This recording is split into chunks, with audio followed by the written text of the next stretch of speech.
Parang nataranta na eh.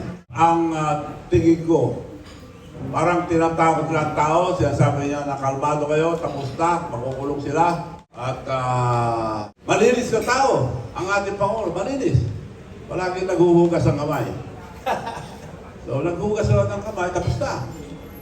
Hindi, ano ba, sinuswerte sila? Pakukulong yung mga ginamit nila. Pero wala na, wala na, nagtatago na sila. Ang habulin natin, mastermind, saan napuntang pera. Hindi yung mga ginamit nila na contractor, mga engineer, isasakripisyo yan, patitawan niya, ilalaglag, waglong, umabot sa kanya. Nababagalan kayo sa nangyayari? Hindi lang nababagala, pinalalabas niya siya pang hero. Anong reason ba't parang dinidepensahan niya yung mga yun? Parang tinatago, iningatan niya? Yun nga eh. Walang maniniwala dyan dahil pinoproteksan niya yung first cousin niya na pinutukoy na mastermind. Kung ikulong nila ang mga mastermind at nakinabang, masaya ang tao bayan. Kung ikukulong yung mga ginamit lang nila at makatakbo yung mga nakapagnakaw na, hindi maganda yun.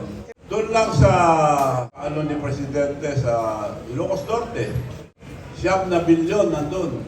Karamihan ng project ni Vizcaya nandun. Pero Nagpunta sila kagabi, kahapon, finally, sa patagal ko lang kinuusap, bakit hindi yung ginagalaw Ilocos Norte? Nagpunta naman kahapon lang. At out of less than 200 projects of flood control, 4 lang na malalapit na pinuntahan. Bakit sa tingin niyo yung ganun yung strategy nila? Para masabi lang na nagpunta na sila ro, walang ghost project. Ang nagsasalita doon walang ghost project, yung mga engineers nila.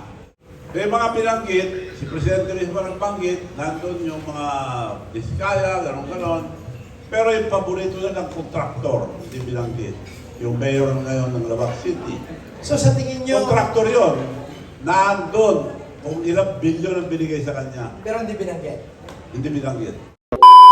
Eh yung press con niya kagabi, tapos na mga kaligayahan nyo, wala nang gagawa ng masama, makukulong kayo, wala na kayong Pasko, tapos na ang kaligayahan nyo. Parang kulang doon eh. Anong kulang doon, Manong? Eh dapat yung mga mastermind ang pakulong niya at mga talaga ng nakaw. Maganda yung manipulation niya, tapos na lahat, planchado, wala nang makapagnakaw, dapat nung araw pa sinabi na yan. Maganda, tapos na sila eh. Nasaan yung mga natapos, nasaan yung mga nagkakaw. Asan nga po? Tinanong niya lang nung band na muli, tapos na maniligayaw niyo. Kukulong kayo. Wala kayong Pasko, di ba? Tapos, dalawang question lang ha, dahil busy ako. Alis na. Dalawa nag-question. Isa rin nag-question, kumusta ho si Speaker Romualdez?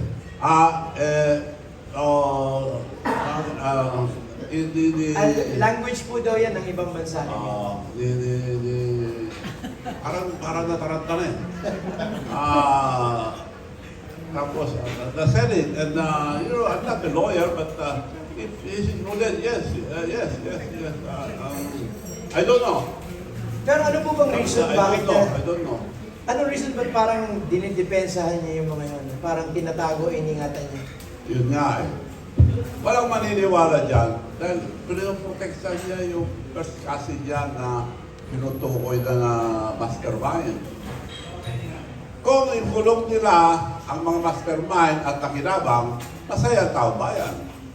Kung ikukulong yung mga ginamit lang nila at makatakbo yung mga nakapagnakaw na, hindi maganda yun. Eh, willing naman daw po magbalik ng 10% eh. Wala.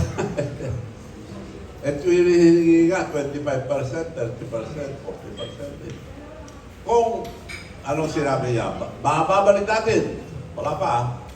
Mga 3 billion, mga plus, di wala pa nga abot na 10 billion. Nasaan napunta yung 500 billion na mahigit? Sa karanasan niyo bilang governor, kayo po ba nakaranas din kayo ng mga ganyang flood control projects? Wala. Kaya ako ang tatay ko kontraktor. Ako. Never kami nakatigim ng bilyon-bilyon. Ito, 3 years ang presidente natin. Si Diskaya, 331 billion yung nakuha. Doon lang sa ano ni Presidente sa Ilocos Norte, 9 na bilyon nandun. Karamihan ng project ni Diskaya nandun. Pero sinabi, Nagpunta sila kagabi, kahapon, finally, sa patagal ko lang kinuusap, bakit niyo ginagalaw Ilocos Norte? Maliwanag na maliwanag, sa Senate, tinago nila. Nilampasan ang Ilocos Norte. Nung binatikos, nandun, ayaw pala, Ilocos Norte. Nagsara na, tunaw, bubuksan daw. So yun lang dalawang iniiko. Unahin nyo na Ilocos Norte para magkaroon ng kredibilidad ng ating Pangulo bago magbintang sa iba. Nagpunta naman kahapon lang. At out of less than 200 projects of flood control, 4 lang na malalapit ang pinuntahan. bakit sa tingin niyo yung ganun yung strategy nila? Para masabi lang na nagpunta na sila raw, walang ghost project. Ang nagsasalita doon walang ghost project, yung mga engineers nila. May mga binanggit, si Presidente mismo nagbanggit, nandun yung mga Diskaya, gano'n-gano'n. Pero yung paborito na ng kontraktor, hindi binanggit. Yung mayor ngayon ng Lavac City. So sa tingin niyo, Kontraktor yun, nandun kung ilang bilyon ang binigay sa kanya. pero hindi binanggit. Hindi binanggit. Sa tingin nyo, ito yung parang back to you na nangyari. Kasi sila po nag-ungkat niyan, di ba? Hindi nila akalain na yung Pandora's box, they open a can of worms. Overall, yung press con niya po kagabi, overall, ang tingin ko, parang tinatakot ng tao, sinasabi niya na kalmado kayo, tapos na, makukulong sila. At malinis na tao, ang ating Pangulo, malinis. Palagi naghuhugas ang kamay. So, naghuhugas sila ng kamay, tapos na. Hindi, ano ba, sinuswerte sila? Pakukulong yung mga ginamit nila. Pero wala na. Wala na, nagtatago na sila.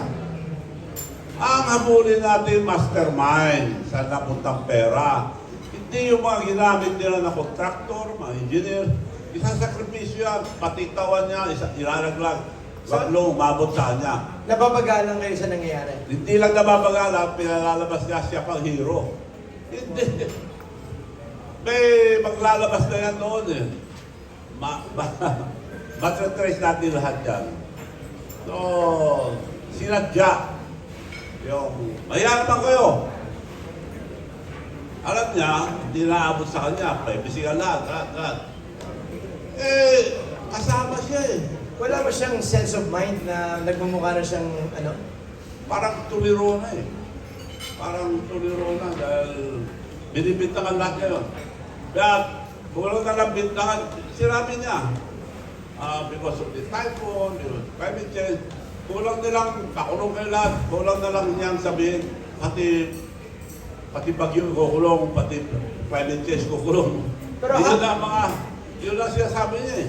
How do you feel na yung tinutukoy mo na presidente natin outside the country, representing us to many countries, na parang sabi daw nila napapahiya ang Pilipinas. How do you feel about that? Nakakaya at nahiya na ako. Nakita naman natin lahat. Nagpunta sa ibang nasyon, hindi pinansin ni Trump. Binigyan lahat ng tulong, lahat ng nasyon na ito, pera siya. Nagpunta rin sa US. Binigyan lahat ng lalaki, siya 1%. At ginamit pa tayo. Yun yata yung dahilan kung bakit yung mga nalindol na baha, nagbigay lang daw siya ng 5,000 as a recovery sa mga pamilyang nawala ng bahay. Hindi yun eh. Pero yung sistema nangyayari sa ating bansa, hindi mawawala ang corruption hanggang di nawawala ang mga mastermind at patinapang. If you had a chance to fix the corruption, ano yung unang-una mong gagawin? Paano maayos yung corruption sa Pilipinas na sinabi walang pag-asa? Kasuhan, ikulong, yung mga mastermind. Sampulan. Unahin mo taas. Hindi yung ibibintang mo sa iba. Hindi mo ibibintang sa iba. Ngayon, sinasabi niya, ganito lang gawin natin, gawin na lang natin. Wala lang mga pagnakaw. Kung yun ang sinabi niya pag-upo niya, di mahusay ang ating bansa. Bagsak na lahat. Lahat ng ekonomiya natin, bagsak na lahat. Sinong may kasalanan niya? He is the commander-in-chief. It is his command responsibility kung anong mangyari sa ating bansa. So, naniniwala po ba kayo na they invested on trolls and that years ago para ma-build yung credibility nila? At ngayon, hanggang ngayon, bumabalik sa kanila yung mga trolls na ginagamit. Yung trolls, ang kalaban ko yung trolls. Kalaban mo? Ang mga trolls, mga attack dog yan. Pag makaamoy, lalo ngayon, mahal. Makaamoy ng flood control, talagang katakot-takot na banan. So, yung mga kumakalat na troll, Manong, hindi sa inyo yun? Kalaban ko eh. Ako binabaratan eh. Pero naintindihan natin yan. No amount of trolls can stop me.